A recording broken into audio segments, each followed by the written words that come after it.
Hi friends! Welcome to Mahika truths. July 24వ తేదీన వినాయకునికి ఇష్టమైన బుధవారం రోజు సంకటహర చతుర్థి వచ్చింది. చాలా శక్తివంతమైన పూజా విధానం. మన హిందూ మతంలో బుధవారం రోజున చతుర్థి వస్తే అది చాలా శక్తివంతమైనది. ఈ సంకటహర చతుర్థి బుధవారం కలిసి రావడం చాలా అరుదుగా ఉంటుంది. సంకటహర చతుర్థి నాడు ఇంట్లో పూజ చేయడం వల్ల మీరు కోరుకున్న కోరికలన్నీ ఖచ్చితంగా నెరవేరుతాయి. రోజు చేసే పూజల కన్నా చతుర్థి రోజున చేసే పూజలకు చాలా పుణ్యఫలితం లభిస్తుంది. కాబట్టి ఈ సంకటహర చతుర్థి రోజున ప్రతి ఒక్కరూ ఇంట్లో పూజ చేసుకొని స్వామివారి అనుగ్రహాన్ని పొందండి. చతుర్థి రోజున ఇంట్లో ఉన్న ప్రతి ఒక్కరూ సూర్యోదయం కంటే ముందే నిద్రలేవాలి. ఇంట్లో పూజ చేసే స్త్రీలు శుభ్రంగా తలస్నానం చేసి మీ ఇల్లంతా శుభ్రం చేసుకొని ఇంట్లో పసుపు నీళ్ళు చల్లుకోవాలి. ఇలా పసుపు నీళ్ళు చల్లడం వల్ల మీ ఇంట్లో ఏమన్నా మైలు ఉంటే అదంతా శుద్ధి అవుతుంది. అలాగే మీ ఇంటి గుమ్మానికి పసుపు రాసి కుంకుమ బొట్లు పెట్టి ఇంటి ముందు ముగ్గు వేయండి. మీ పూజ గదిని కూడా శుభ్రం చేసుకొని మీ పూజ గదిలో ఉన్న వినాయకుని పటానికి గంధం రాసి కుంకుమ బొట్లు పెట్టి గణపతి పటాన్ని పూలతో అలంకరించుకోవాలి. ఈరోజు పూజ చేసే వాళ్ళ పూజ గదిలో ఖచ్చితంగా అక్షంతలను పెట్టుకోవాలి. తర్వాత దీపంలో నువ్వుల నూనె పోసి అందులో 5 ఒత్తులు వేసి దీపం వెలిగించాలి. దీపం వెలిగించిన తర్వాత దీపం దగ్గర 2 పువ్వులను పెట్టి దీపానికి నమస్కారం చేసుకొని, దీపం అంటే సాక్షాత్ పరబ్రహ్మ స్వరూపం. దీపం వెలుగులో త్రిమూర్తులు కొలువై ఉంటారు. ఇలా గణపతిని అలంకరించుకున్నాక గణపతి పటం ముందు ఒక ఎర్రటి జాకెట్ ముక్కను పెట్టి అందులో 3 గుప్పిళ్ళ బియ్యం పోసి 2 ఎండు ఖర్జూరాలు, 2 వక్కలు, 11 రూపాయి బిళ్ళలను వేసి ముడుపు కట్టుకోవాలి. ఇలా ముడుపు కట్టేటప్పుడు ఓం గణేశాయ నమః అనే మంత్రాన్ని చదువుతూ ముడుపు కట్టుకోవాలి. ఈ ముడుపు స్వామివారి పటం ముందే ఉంచాలి. గరిక అంటే గణపతికి చాలా ఇష్టం. గణపతి పూజలో ఏది ఉన్నా లేకపోయినా గరిక మాత్రం ఖచ్చితంగా ఉండాల్సిందే. మీ పూజ గదిలో ఉన్న గణపతి పటం ముందు 21 గరిక ఆకులను పెట్టి మీ మనసులో ఉన్న కోరికలను గణపతికి చెప్పుకుంటూ గణపతికి నమస్కారం చేయండి. ఇలా చేస్తే మీ మనసులో ఉన్న ఎలాంటి కోరికైనా సరే అది ఖచ్చితంగా నెరవేరుతుంది. మీ భర్త సంపద బాగా పెరగాలంటే ఈ చతుర్థి రోజున వినాయకుడి పటం ముందు ఒక వెండి గిన్నెను పెట్టి ఆ గిన్నెలో 5 యాలకులను వేసి మీ భర్త బాగా సంపాదించాలని గణపతికి నమస్కారం చేయండి. పూజ పూర్తయినాక ఈ యాలకులను తీసి మీరు డబ్బు పెట్టే ప్రదేశంలో ఉంచండి. ధనాన్ని ఆకర్షించడంలో యాలకులు బాగా పనిచేస్తాయి. ఇక స్వామివారికి పెట్టాల్సిన నైవేద్యాలు ఏమిటంటే అటుకులు, ఉండ్రాళ్ళు, జామ పండును నైవేద్యంగా సమర్పించుకోవాలి. ఇలా మీ శక్తి కొద్దీ స్వామివారికి నైవేద్యం నివేదించండి.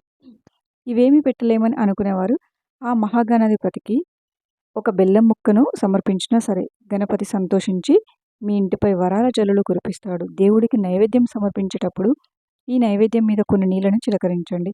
ఇక చివరగా గణపతికి హారతి ఇచ్చి నమస్కారం చేసుకొని 3 ప్రదక్షిణలు చేసి పూజ గదిలో ఉన్న అక్షంతలను మీ తలపై వేసుకొని పూజను ముగించాలి.